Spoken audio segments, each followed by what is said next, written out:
హక్కుల సాధన కోసం 206 సంఘాలు ఏకమై రాష్ట్ర జేఏసీగా ఏర్పడి రాష్ట్ర జేఏసీ పిలుపు మేరకు ఈరోజు మంచిర్యాల జిల్లాలో టీఈజేఏసీ తరఫున ఈ యొక్క ధర్నా కార్యక్రమాన్ని తీసుకోవడం జరిగింది।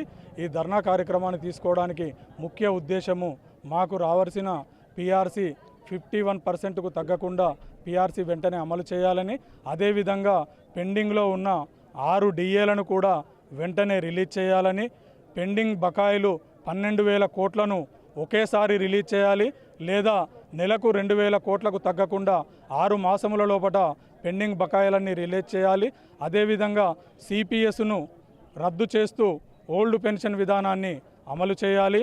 అదేవిధంగా ఈహెచ్ఎస్ను పూర్తి స్థాయిలో ఒక ఉద్యోగికి ఆపద వస్తే 10 లక్షల రూపాయలైనా ప్రభుత్వమే భరించే విధంగా ఆ యొక్క ఈహెచ్ఎస్ కార్డును రూపుదిద్ది మాకు అందించాలని చెప్పి ఈ విధమైన ప్రధాన 6 డిమాండ్లు, వీటితో పాటు 317, జీవో 25, జీవో 90 ఇట్లా 65 సమస్యలు ఉన్నప్పటికీ ఈ యొక్క 6 సమస్యలనే ముందుగా తీసుకున్నాం। ఈ యొక్క 6 సమస్యలపై ప్రభుత్వం వెంటనే స్పందించి మాకు ఇవ్వాల్సిన రావాల్సిన మా యొక్క డిమాండ్లన్నీ కూడా నెరవేర్చాలని చెప్పేసి కోరుకుంటున్నాం। ఒకవేళ నెరవేర్చని పక్షంలో ఖచ్చితంగా రాబోయే రోజుల్లో ఈ యొక్క ఉద్యమం అనేది తీవ్ర రూపంలో ఉంటుంది। రాష్ట్ర కమిటీ ఏ పిలిపించినా కానీ మంచిర్యాల జిల్లా దాంట్లో ముందుగా ఉంటుంది కాబట్టి ఖచ్చితంగా ఈ యొక్క మా యొక్క డిమాండ్స్ను వెంటనే నెరవేర్చాలని మరొకసారి రాష్ట్ర ప్రభుత్వానికి మంచిర్యాల జిల్లా జేఏసీ తరఫున విజ్ఞప్తి చేస్తున్నాం। గౌరవ ముఖ్యమంత్రి గారు, కేబినెట్ సభ్యులందరికీ కూడా మా ధర్నా శిబిరం చెల్లి మేము ఇచ్చే విన్నపం ఏమంటే, మీరు మా సమస్యలన్నీ మొదటి కేబినెట్లోనే పరిష్కరిస్తామన్నారు, మేము సంతోషపడ్డాం। మీరు 100 రోజులలో మాకు ఉద్యోగోపాధ్యాయులు ఏ సమస్యలు లేకుండా పరిష్కరిస్తామన్నారు, మేము ఆనందపడ్డాం। మేము మిమ్మల్ని నిలబెట్టినాం, మీరు నమ్మి నిలబెట్టినందుకు ఈరోజు మమ్మల్ని అందరినీ కూడా మీరు ఈ నడి రోడ్డు మీద నిలబెట్టిండ్రు। ఇది చాలా విచారకరం। మీరు చెప్పిందే పీఆర్సీ, మెరుగైన పీఆర్సీ ఇస్తామని చెప్పిండ్రు। మీరు చెప్పిందే 3 డిఏలు ఉంటే ఆడిపోయి మీకు గిట్ల డిఏలు పెండింగ్ ఉంటాయని బాధపడ్డారు, కానీ ఈరోజు 6 డిఏలు ఉన్నాయని మీకు విన్నవిస్తూ ఉన్నాం। ఆ డిఏలు పెండింగ్ అంటే ఒక సగటు ఉద్యోగి 10 నుంచి 15,000 రూపాయలు లాస్ అవుతున్నాడు। అదేవిధంగా ఈరోజు మీరు ఈహెచ్ఎస్ మంచి హెల్త్ కార్డు ఇస్తామంటే మేము ఆనందపడ్డాం। మీరు 4 నెలల నుంచి వెళ్ళి మా బకాయిలు తీసుకోకపోయి హాస్పిటల్లతోటి సరి అయిన ఎంఓఈ చేపించకుండా ఇప్పటికీ మమ్మల్ని పెద్ద పరిమితి ఏమీ లేదు, అందులో మమ్మల్ని ఎంతో బాధపడతడి చేస్తున్నారు।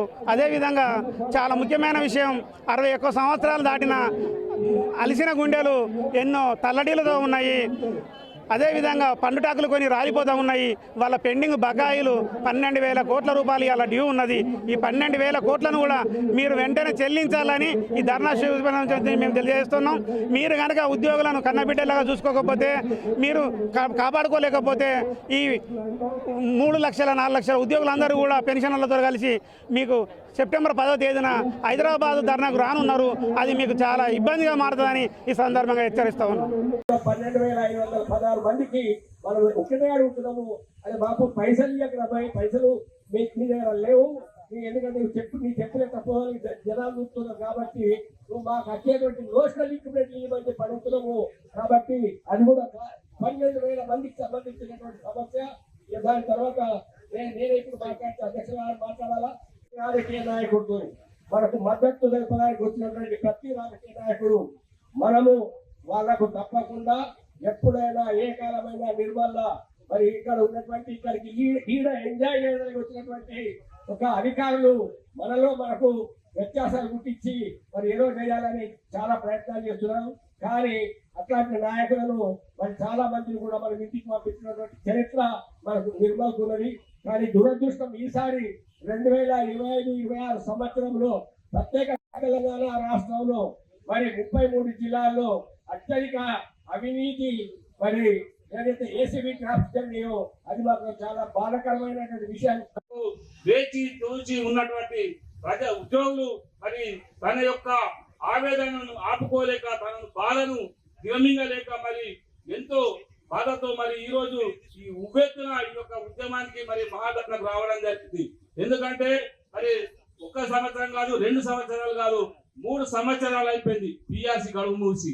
మరి అదే విధంగా మరి డిఏలు 1 డిఏ 2 డిఏలు 3 డిఏలు అంటే 4 డిఏలు ఉంటేనే గతంలో చంద్రబాబు నాయుడు గారు ముఖ్యమంత్రి ఇక్కడ వచ్చినప్పుడు మన గవర్నర్ ఎన్సిలింగన్ గారి ఆధ్వర్యంలో మాకైతే ఎవరైతే ఉద్యోగులకు ఇబ్బంది పెడతారో వాళ్ళకు తప్పకుండా మా యొక్క ఉసులు తగ్గుతా అనేవారు.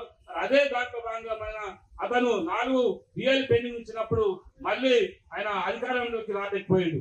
అదే విధంగా మరి దేశంలోనే ఏ రాష్ట్రంలో కూడా ఇప్పటి వరకు 6 DL పెండింగ్ ఉన్నటువంటి చరిత్ర లేదు. మరి ఇటువంటి పరిస్థితిలో మన ఓపిక కూడా ఎంతవరకు ఉంటుంది, సహనం నశించింది. మరి అంతేకాకుండా మనకు రావాల్సినటువంటి మనం జమ చేసుకున్నటువంటి సిపిఎఫ్ డబ్బులు కానీ ఇంకా ఇతర డబ్బులు మనం సేవ్ చేసుకున్న డబ్బులు కూడా కొన్ని సంవత్సరాలైనా కానీ మనకు రాలేకపోతున్నాయి. రిటైర్డ్ అయిన ఎంప్లాయీస్ వాళ్ళ బాధలు అయితే వర్ణన ఇస్తాం. ఎందుకంటే వారు రిటైర్డ్ అయితే నేను బిడ్డ పెళ్లి చేస్తానో, ఇల్లు కట్టుకుంటానో, ఫ్యాక్టరీలు కట్టుకుంటానో అని చెప్పి ఎంతో ఆశతో ఉన్నటువంటి రిటైర్డ్ ఉద్యోగులకు దాదాపు వాళ్లకు 3-4 సంవత్సరాలైనా కూడా ₹1 రాకుండా పోవడం, దాన్నే దృష్టిలో పెట్టుకొని ప్రతి నెల 2,000 కోట్లు మరి ఖచ్చితము మనకు విడుదల చేయాలని చెప్పి మన ప్రధాన డిమాండ్ అయినటువంటి 6 డిమాండ్లలో అది కూడా ఉంది.